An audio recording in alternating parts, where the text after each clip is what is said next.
There are moments in life when a single choice changes everything. When you wake up one morning as one person, and by nightfall, you've become someone your own family can no longer recognize. This is the story of how I lost everything I knew, my home, my name, my future, and discovered something I never expected to find in the ruins. My name is Zara Malik, and this is my story. Before you continue, I want to ask you something. Wherever you are right now, whether you're in America, Nigeria, the Philippines, India, or anywhere else in this world, please leave a comment telling me where you're watching from. We are family, scattered across this earth, and we need to remember to pray for one another. Because what I'm about to share with you reminds us that faith costs some people everything. I was 32 years old when my life as I knew it ended. The Hunza Valley, where I grew up, is one of the most beautiful places on earth.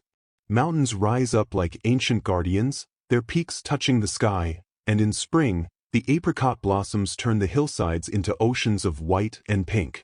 Our community was small, tightly woven together like the threads in my grandmother's old shawl. Everyone knew everyone. Your business was their business. Your honor was your family's honor. I was a schoolteacher. I taught mathematics and science to girls aged 10 to 16 in our local school. I loved my students fiercely. I loved watching their faces light up when they finally understood a difficult concept, when they realized they were capable of more than they'd been told. Some people in our valley didn't believe girls needed education beyond basic reading, but I'd seen what knowledge could do. It could open doors. It could change futures. My life was planned out like a well-drawn map. I was engaged to Hamza, a man from a respected family who worked in construction in the valley. Our wedding was scheduled for the following spring. My mother had already begun collecting things for my dowry: embroidered linens, copper pots, lengths of silk fabric. Everything was in order. Everything was safe. Then the conflict came. I won't go into the politics of it all. I barely understood them myself. There were tensions between different groups, old grudges that suddenly exploded into violence. Our peaceful valley became a place of fear. One evening, I was walking home from the school when gunfire broke out near the market. I ran, but something struck my shoulder, spinning me around. I hit the ground hard, my head cracking against the stone pathway. When I woke up, I was lying on a cot in a makeshift medical station. A foreign woman with tired eyes and gentle hands was cleaning the wound on my shoulder. She told me her name was Dr. Sarah, and that she was part of a medical team that had come to help after the violence started. My shoulder wasn't seriously injured, the bullet had only grazed me, but I'd hit my head badly when I fell. Over the next few days, as I recovered, Dr. Sarah would sit with me when she had breaks from treating other patients. She never pushed anything on me. She simply talked. She told me about her work, about the places she'd been, about the suffering she'd witnessed. And she told me that what kept her going, what gave her strength to keep treating wounds and holding dying hands and working 18-hour days, was her faith in Jesus. I'd heard about Christians before, of course, but I'd been taught they were misguided, that their scriptures had been corrupted, that they were enemies of truth. Yet here was this woman, exhausted and far from home, caring for people who weren't her own, asking for nothing in return. Her hands were steady when she changed my bandages. Her voice was calm when I cried from pain and fear. She gave me a small book before she left, a copy of the Gospels in Urdu. She told me I didn't have to read it, but that if I ever wanted to understand what gave her hope, it was all there. I kept that book hidden in my trunk for 3 months before I opened it. When I finally did, late one night when everyone else was asleep, I couldn't stop reading. The words felt like water to someone dying of thirst.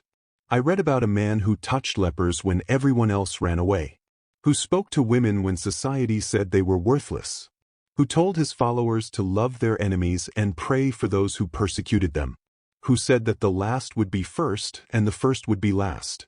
Something inside me, something I didn't even know was broken, began to shift.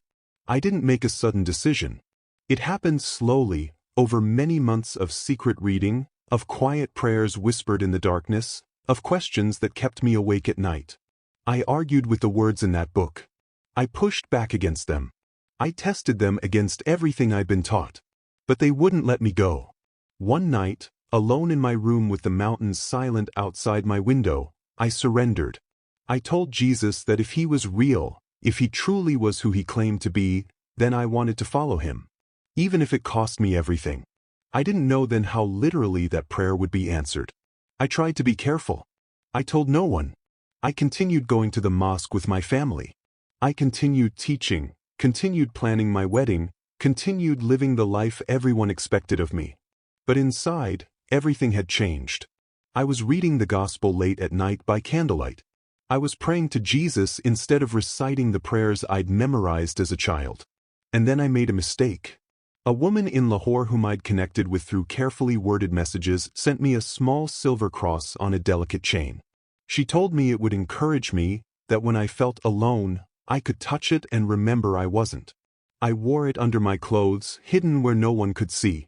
But one afternoon, while I was helping my students with a science experiment, I bent forward and the cross slipped out from beneath my camise. One of my students saw it. Her eyes went wide. She didn't say anything to me, but I saw her whisper to her friend. By that evening, everyone knew. My brother came to the school to get me. His face was dark with rage, but he said nothing until we got home. When we walked through the door, my father was waiting. My mother was crying in the corner. My younger sisters had been sent to a neighbor's house. My father asked me if it was true. If I had become a Christian. I could have lied. I could have said the cross was just jewelry, that it meant nothing.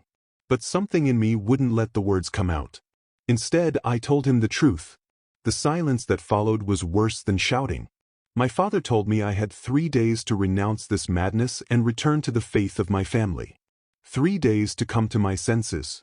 3 days to save my honor and the honor of everyone who shared my name. I spent those 3 days in my room, barely eating, praying desperately for God to change their hearts or give me a way out. But I knew there was no way out. This was the Hunza Valley. This was my family. This was my community. And I had committed the unforgivable sin. When the 3 days ended and I still refused to deny my faith, everything fell apart. The school dismissed me immediately. The headmaster wouldn't even look at me when he delivered the news. Parents who had smiled at me in the street now pulled their children away when they saw me coming. My best friend since childhood came to my house and told me she couldn't speak to me anymore. Her parents had forbidden it. Hamza's family broke off our engagement. My mother packed up all the dowry items she'd so carefully collected and gave them away. She told me I was no longer her daughter. She said that if I died, she would not attend my funeral. My father stopped speaking to me entirely. When I entered a room, he would leave. When I tried to explain, tried to help him understand, he would put his hands over his ears like I was a child making noise instead of a grown woman speaking truth. But the worst was still coming. One night, about 2 weeks after everyone found out, my uncle and 2 of my male cousins came to our house. They told my father they needed to restore the family's honor. That my continued existence as a Christian was bringing shame on all of us. That there was only one way to handle such betrayal. I heard them talking in the next room. My uncle's voice was cold, methodical, like he was discussing how to repair a broken fence rather than planning to hurt me.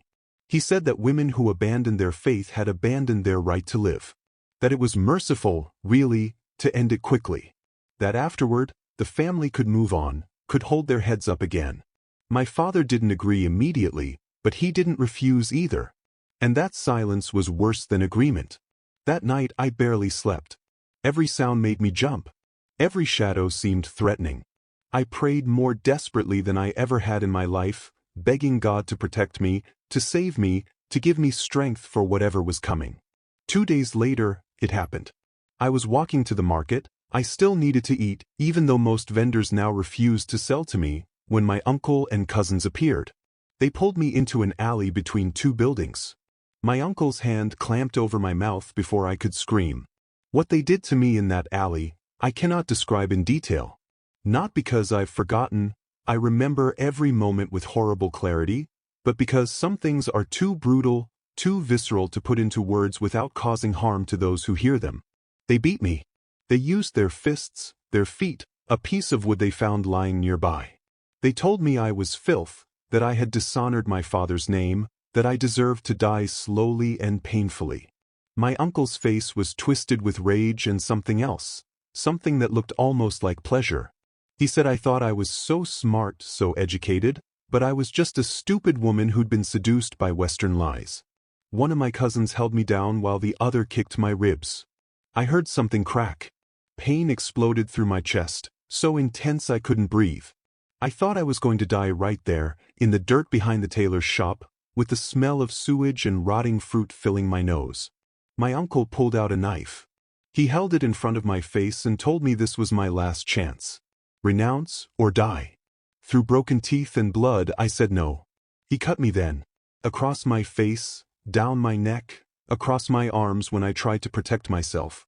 He wanted to mark me, to make sure that even if I survived, everyone would know what I was.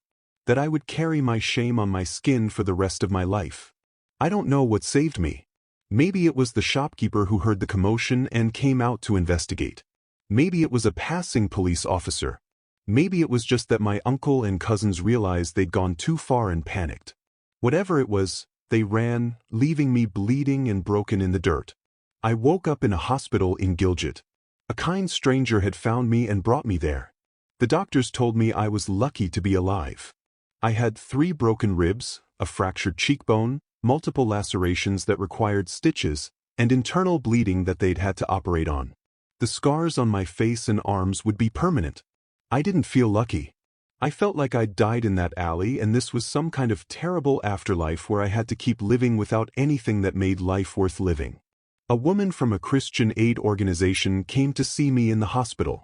She told me it wasn't safe for me to return to the Hunza Valley. That there were people who could help me relocate to Lahore, where there was a larger Christian community and more anonymity.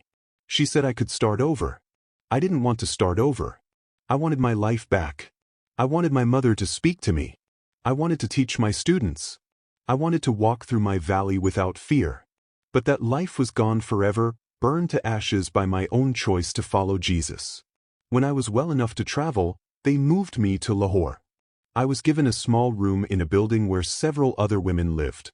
Women who'd also fled persecution, who'd also lost everything for their faith. They gave me clothes and food and medical care. They tried to help. But I was drowning. At night, I would wake up screaming, reliving the attack. I couldn't walk down an alley without panic tightening my throat.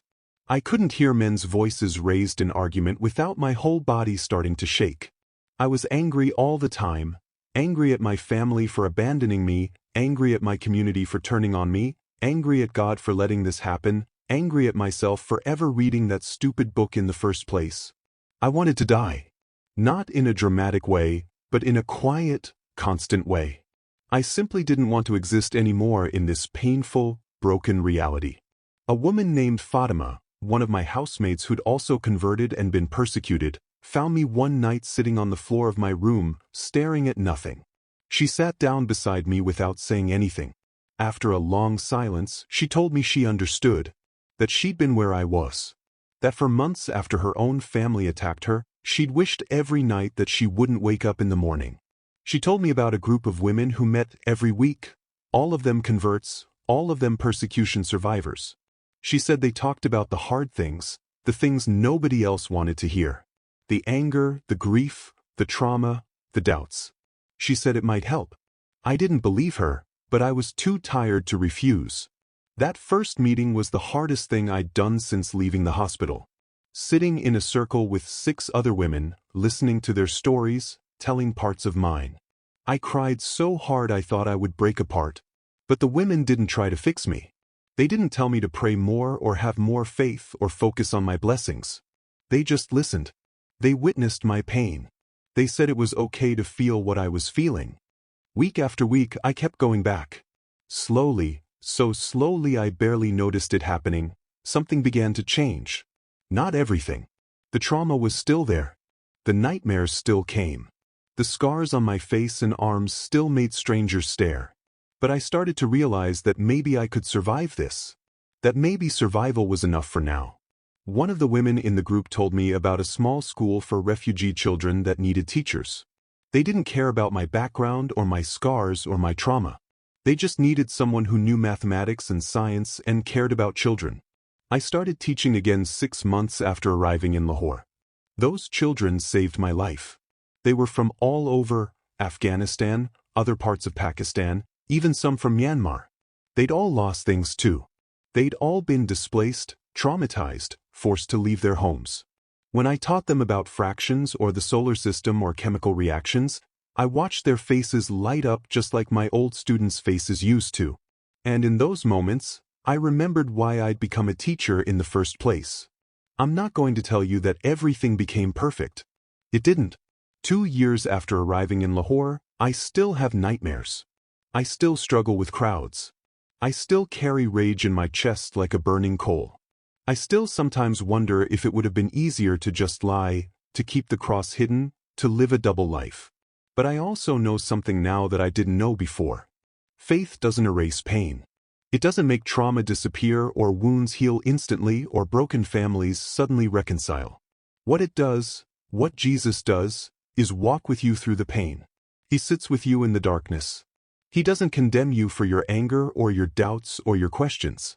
I've learned that following Jesus doesn't mean having all the answers or feeling peaceful all the time or being certain you made the right choice.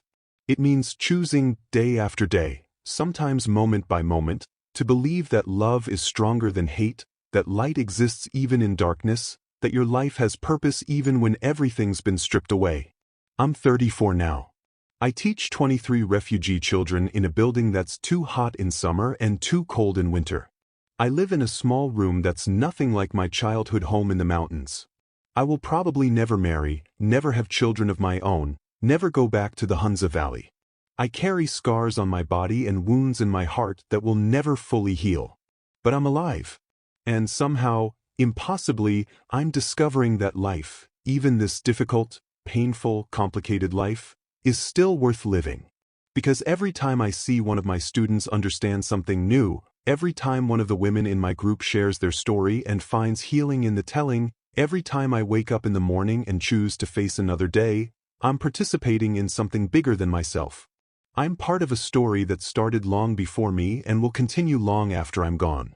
A story about a God who loves the broken, who honors the persecuted, who sees every tear and counts every loss and promises that none of it is wasted.